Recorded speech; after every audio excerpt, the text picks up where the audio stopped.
Welcome back, everyone, to a new year. Happy New Year to everyone tuning in. We are back with the Footballer's Voice, the PFA podcast that we've revamped, as we've mentioned in the first three, which for everyone that has tuned in, subscribed, been commenting on all the episodes and sharing around, we really do appreciate it.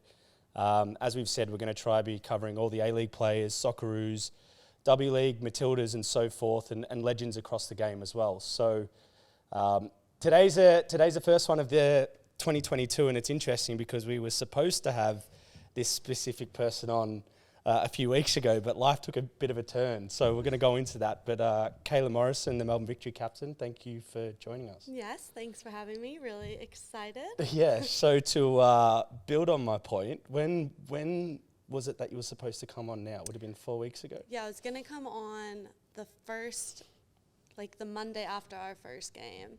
And then I obviously got injured, and right away the media person texted me, "Don't worry, your podcast has been cancelled. We'll give you the day off." And I was like, wow. "Okay, great." That's right. Yeah. So what we're going to go into, obviously the round one, and I was going to talk to you as well. One of the things I'd planned to talk to you about in that podcast was the long preseason and the relief to finally be in season, right? And then I was like, well, I can't really talk about that now because of the situation. But for those that don't know, round one, it was a interesting game for you because you actually scored in the game. It was like I smushed all of last year in 30 minutes. I got to captain the side. I got to score a goal. We didn't let any goals go in, and then I tore my ACL in 30 minutes. I think that's a big achievement. That is unbelievable. That's an action-packed game in itself. But an ACL, for those that know football and obviously sport in general, it's a rather common injury at times, but also one of the more severe ones when it comes back from a rehabilitation point of view and time frame to get back. But how's the last few weeks been with that in particular? I think I'm probably at the hardest mental part of the rehab, but the easiest physical part. Okay. Mentally it's boring and you're not doing much. Right, okay. And your friends are having a good time out on the field and you're like, "Don't forget me, just kick the ball into my other shin," sort of feel like a pass. But physically, you're an elite athlete and you're sitting on the couch bend straight, Oh, no. thinking how did I get here? Yeah, it's hard. And there's I always find it you actually kind of work harder when you're injured. Even though it might not physically seem like you're doing, for the longer periods of the day, you're actually more on mentally because... Oh, it's horrible. I go to training from 7 to 10:30 because I'm the captain, so I still show up to the trainings. And then I come over to Amy Park and I go from 11 to 1. Oh, wow. So my day is 7 hours. I don't know how you could have a job. Yeah. I could never have a job in the first place, but this is a good excuse not to have a job now. That's crazy. So when it happened, did you realize it was what it was going to be? It's not ever something you can describe, but you see your friends unfortunately go through it. It's super common in the women's game. And it didn't feel like anything really at all, but I just remember hearing or feeling, I'm not sure, the thickest pop I've ever heard. God. And I just felt you've got to be kidding me that I've just torn my ACL. And then my friends were saying, "Kayla, you couldn't walk," because they came back on and tried to play again. Oh, wow. And so they're like, there's no way. And I was like, So you went back on with a torn ACL thinking you were going to kick the ball. Yeah. That's bold.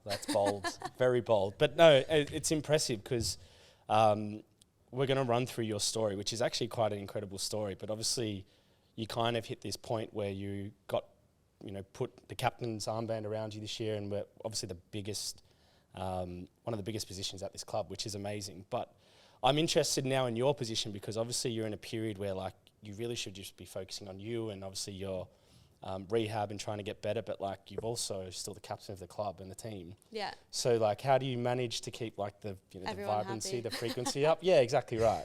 I think the best thing that I can do to heal myself is to be around the girls and to help the girls. I have missed one training the day of surgery, and then I was back the next day. Oh, really? Because they are my mental health, and they are therapy. Yeah, they are my therapy 100% going. And I love getting the text messages like, why weren't you at training? We missed you. The vibes aren't the same. Oh, really? And so I'm like, I've got to go to training. The girls love me. They miss me. So it's so nice to think, you're still needed, or the girls still want you there. Like, the coaches are probably so annoyed. Like, I try and just stand in the drills, like next to the bouncers or something, just, chat and give banter and G people up when I can and still feel like a part of it. I try and tell myself, I'm on the team, I'm just not playing. Yeah, that's right. Just it's a good perspective the bench to have. At the moment. It is hard though, like really. Like I can imagine mentally it must be like difficult at times just to, because when's sort of the planned time frame to be actually back because on the park? I don't like, my plans at the beginning were to hopefully go to America in the off season, play there a bit, and then get back for my contract next year and play again. So now that that's kind of out of the picture, my time frame is to just get back for A-League women next year. Okay. So you've got a good runway to... I've got like 12 months. I can just that's perfect. kind of lollygag around, I'm sure. There you go. So one of the things I also wanted to talk about was last season, because last season was obviously a massive season for you and for the club, which we'll go into, I guess, in a bit more detail. But, I mean, how would you overview that for you last year personally? I can remember at the end of the year after, like, the victory medal night and all that stuff, thinking like, there's no way that's just happened. Like, I finally broke into the W League at the time after trialing for teams for 2 years. No one would have a sniff of me. And then I finally break in. Jeff finally takes a chance on me, brings me in, and I'm able to have this fantastic season with the team, for myself, with everything. And I remember thinking like, that is just a dream. So maybe this is just the nightmare, and together it's just a normal life. Yeah, so that's right. how I've got to look at it. Well, it's crazy how quick it can turn for the worse or for the better. Like, exactly. Do you know what I mean? It's football. It's what it is. But last year, for anyone listening, and I'm sure those listening are probably aware, obviously the Victory women's team won the championship and had an absolute stellar season across the board as a whole unit. Has that put a bit of pressure on the girls for this season, a bit of a target on the girls' back? Like, has it shifted the mentality around the club a little bit? I think, yes. I think there was a lot of pressure coming into the season because, Caroline came in and she's an amazing person to have at the club. She's done so much for the women's side. She's got us games at Amy Park. She's got us so much of this massive stuff we didn't have last year. Yeah. And now it's like, okay, now we've been given all of this, even though it was earned, and it should be like that for all women's teams. Correct. But now we have to, uphold this standard and win again and show them, we did earn this, we do deserve this.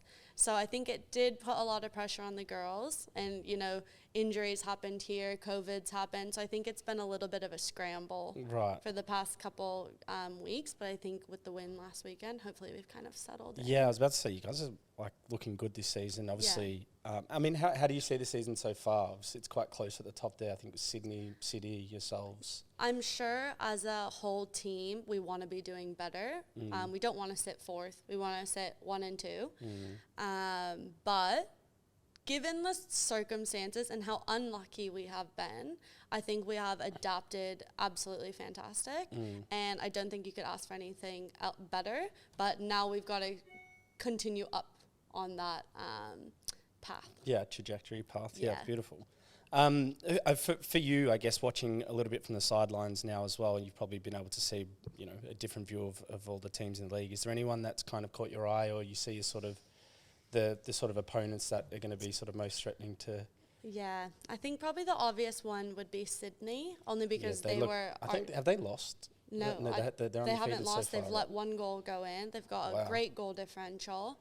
I think they have a lot of girls returning from last season. We haven't played them yet, but hopefully we're playing them once we fully hit our stride, because that will be the most even game. Yeah. But, last year everyone was saying as well, Sydney's going to be the one on top. We lost to them, and then we were able to even it out. At the post, right? Yeah, because they won the league essentially, didn't they? Right. That's the Australian way. So that's the beauty of having our sport this way. For you, given you've played in, and we'll touch on some of the, like obviously the the different parts of the world that you've played in, which can only obviously provide such great experience and probably enhance your own knowledge of the game. But I'm interested to see your perspective coming from the places you've played into Australia, particularly the Women's A-League, and kind of gauging like your view of the football and I guess the strengths that we have, maybe areas that we could improve on as a whole. I always get asked this, so I have the perfect answer. Oh, beautiful. In America, it's like super athletic. Right. Like it's maybe not the best soccer players you've ever seen, but in America, they will outrun you and they can probably sprint for 90 minutes and not stop.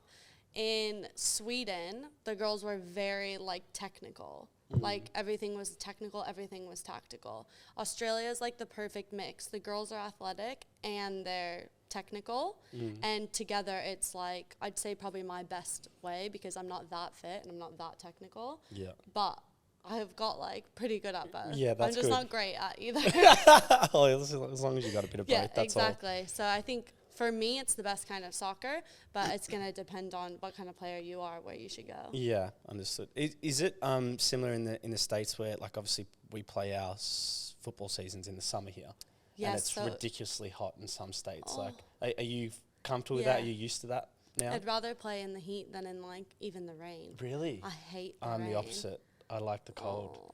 Yeah, because then I never get tired in the cold. Yeah, but you know what? You come out at halftime and you don't want to be there anymore because you froze in the change room. That's true. Particularly in the UK, it's an awful feeling. One of the things, I mean, your story is actually it's interesting because you're quite upbeat and like very positive for the situation you're in 4 weeks on, which is credit to you. But your story kind of personifies like always finding a way to make things happen or to get yourself into a situation where you can play football at the highest level, which is something I found really interesting. And I think you're one of the people that from your career it seems like you haven't been gifted anything. Like you've had to really earn it. I hit the nail on the head there. Thank you. So given you grew up in the States, I assume like the football culture where the US women's teams was like incredible for so long during the late 90s, early 2000s. Was that a big like inspiration for you? Yeah, watching absolutely. That growing up? I think when it's on TV, when it's in the media, they're getting so much, like they're so popular and they're so cool and they're so pretty, and you think like, oh my God, I want to grow up and do that. And I can remember everyone saying like, what do you want to be when you grow up? And I'd say, I want to be a soccer player. And it's like, oh, what job? I'd be like, oh, I'm never going to have Was a that job. Uncommon to say that back then? Absolutely. Like, especially from a female, like I assume it wasn't as popular. I think girls my age at the time, growing up, they all wanted to be, little soccer players running around. And of course, no one wants a job either. So I think that's probably a very common answer back then. But as you get older, it's less and less because obviously people aren't going to stick around and play from when they were a kid. But you weed out the weak. And weed out the weak. That's the catchphrase. That might be the name of the podcast episode. No, just kidding. For when obviously you started out playing, what was it that drew you to football? Was it watching the women's team over there? Was that essentially it? Yeah, I think like they were that good. Like I think they were that good. They were incredible. And if you didn't know about them, your friend knew about them, and then you wanted to hang out with your friend outside of school. So that you played soccer and then you knew about them. Yeah, it was crazy. Yeah, that's where you make all your best friends as well. At what point did you realize you wanted to obviously move out of the States and, either A, come to Australia or B, start playing overseas? When I was in uni, I don't know if I was that good of a soccer player. So you can go into the college draft. And in my last 2 seasons at uni, I probably started to pick up the pace a little bit and like start to, really like come into my own as a soccer player. And I just still didn't think that maybe I had a good enough career there to get drafted by the NWSL. And I think a little bit of that is like you're afraid to get told no. And I think it was probably not a good decision. I should have put my name in the draft. So I think because I was a little bit scared or embarrassed to, not get chosen, I said like, okay, I want to go overseas, try and build my CV, and then maybe try and come back. Right. I know I'm so social, so it was going to kill me to go to a country where I didn't know the language. Sweden, for I know, but I went to Australia first. I was going to say, you came here first, right? Yeah, so I came to Australia. So I was I just wanted to see if I could make friends without any help from my family or anything really. So came here, loved being overseas, loved meeting the people. I felt like I could like adapt or mold to the culture. So like, let's try, let's challenge ourselves one step further and go somewhere where you have to really start fresh. And I also wasn't getting chosen for W League, so I thought like I've got to build this CV some more. So the Bulleen was where you started. So because that's what probably people don't really know about you is when you first came, you came to an NPL club, not to the Women's A League at the start. To NPL for 2 years first. Yeah, so this comes back to my point of, making you find a way to sort of get there because... It was obviously the end goal. Yeah. Like my perfect scenario was I came here, did bowling, and then I got picked up right away. But that is just not how it works. When you're an international, you got to fight a bit harder, have a better CV. Yeah. So off to Sweden, absolutely loved it. Right. And then came back. So how did you find? Oh, you've touched on the football in Sweden was quite technical, which probably for you, from what you were saying, would have been really helpful to go through that sort of development. Yeah. What about the language barrier and so forth, like on the field, off the field? How was that? I am so chatty. Because I take it you're someone that likes to talk, yeah. So I'm so chatty that I don't really think I gave them the opportunity to speak Swedish ever. And so they became my best friends automatically. There was 4 Americans, and I'd actually say I was initially closer with the Swedish girls. Yeah. Because our vibes were just like perfect. We just molded together. And from then on, their English skyrocketed, and my Swedish never got better. I learned not one word. You reverse engineered the language barrier. They were amazing. Like I've never heard that in my life. I've never heard that. So everyone else speaks one language, but I'll make everyone speak my language rather than English all the time. When I came into the locker room, they changed language. Even if they weren't talking to me, they'd speak English because they didn't want me to think they were talking about me. That is unbelievable.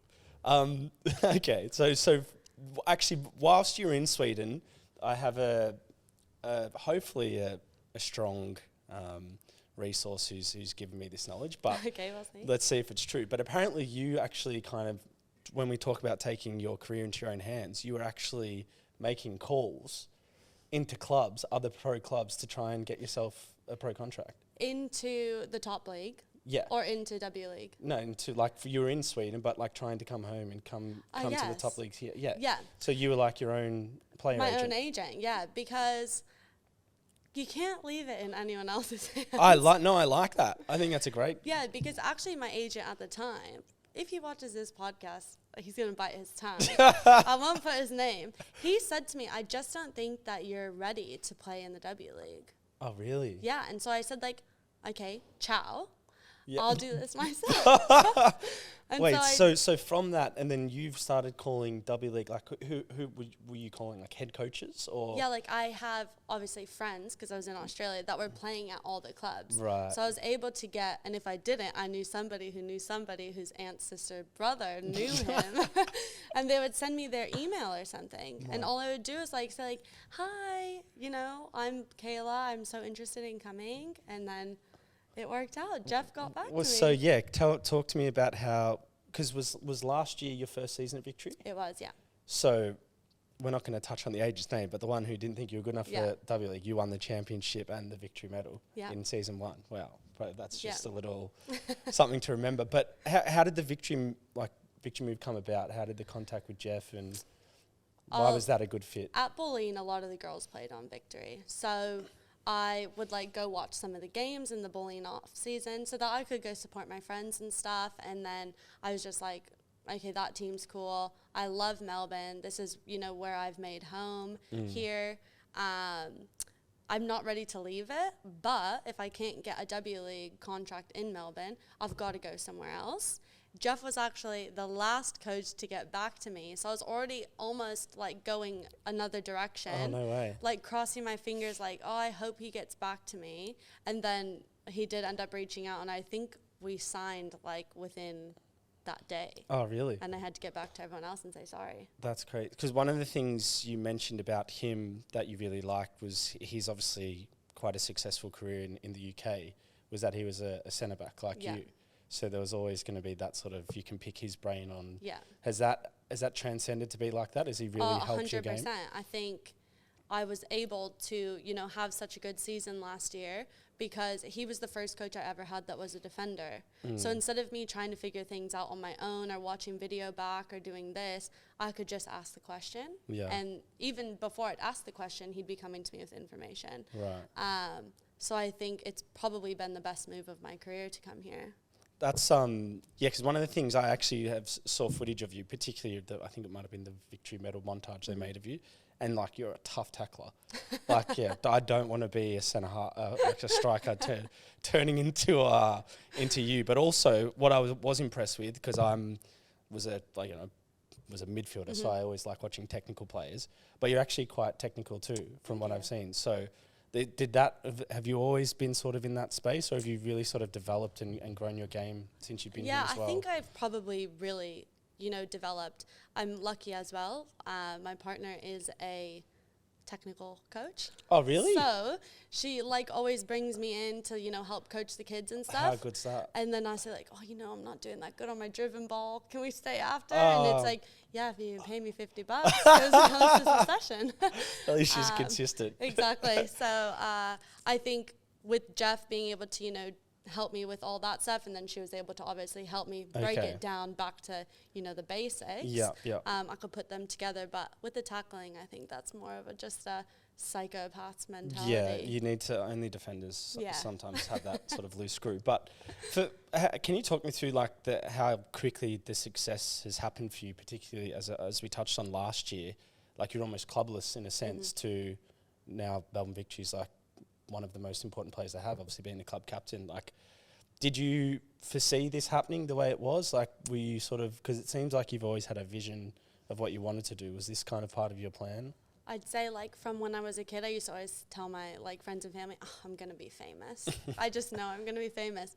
Did I ever actually think it was going to happen? No. Did I think it would happen at Victory? No. I thought I would just be, I wanted to do good enough so they'd bring me back. Yeah. But did I ever think that I would do good enough to win an award or, get captain the year after? Absolutely not. I thought I would be a just above average player, and then I could build on that.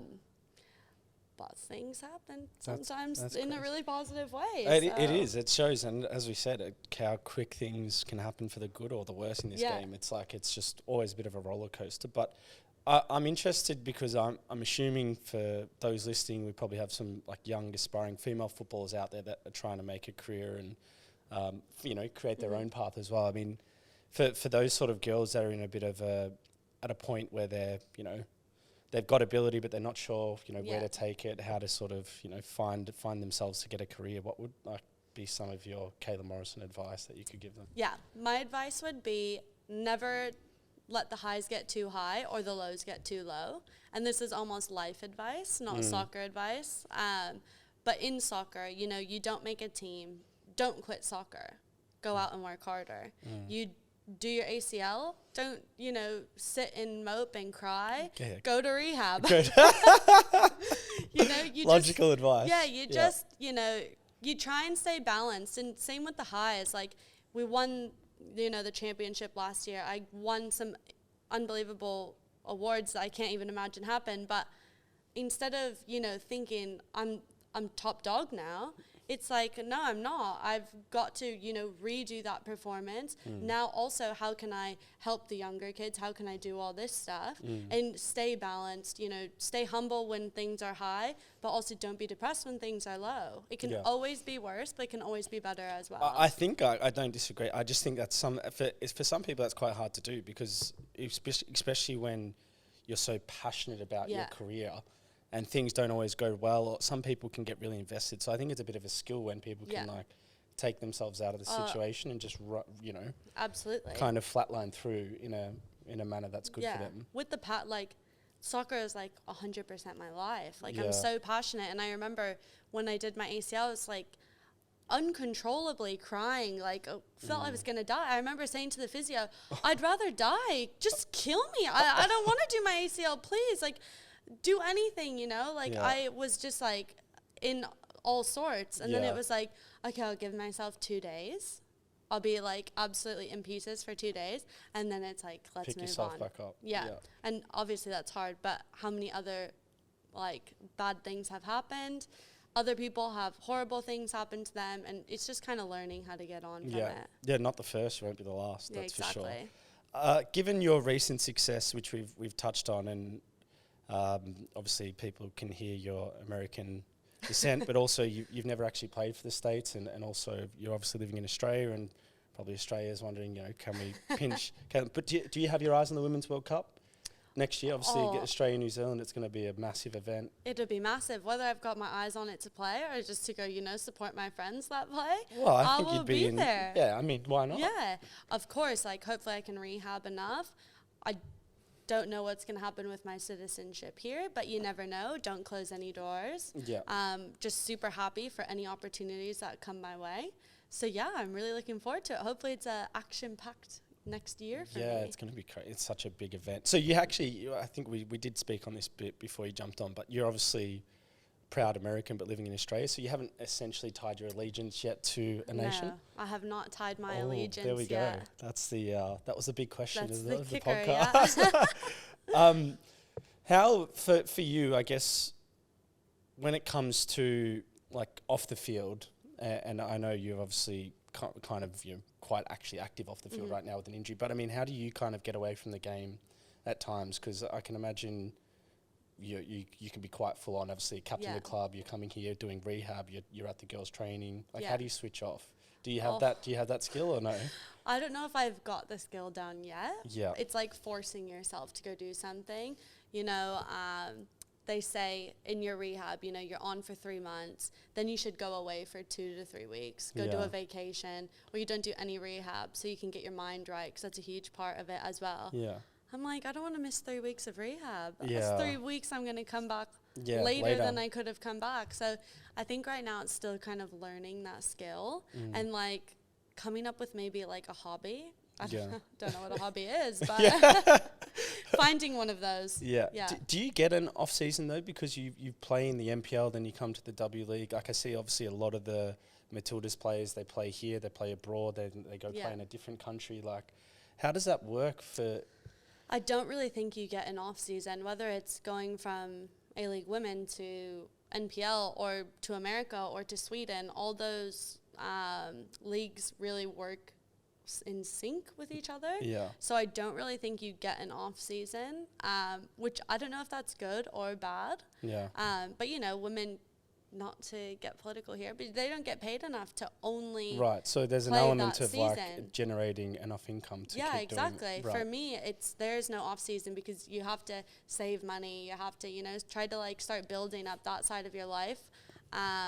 So no, you can't really like relax and have this major off season. You've kind of got to play because that is your job. Yeah. Okay. Well, Kayla, this has been a very vibrant, very fun first podcast of the year. I hope everyone that's been tuning in has enjoyed it. Obviously, Kayla Morrison, the captain of the Melbourne Victory women's team, unfortunately did her ACL in round 1, but you can hear her bubbly self and the role that she'll be playing for the remainder of the year, and no doubt will be a big part of the club for the future. So, Kayla, thank you very much for coming on Footballer's Voice.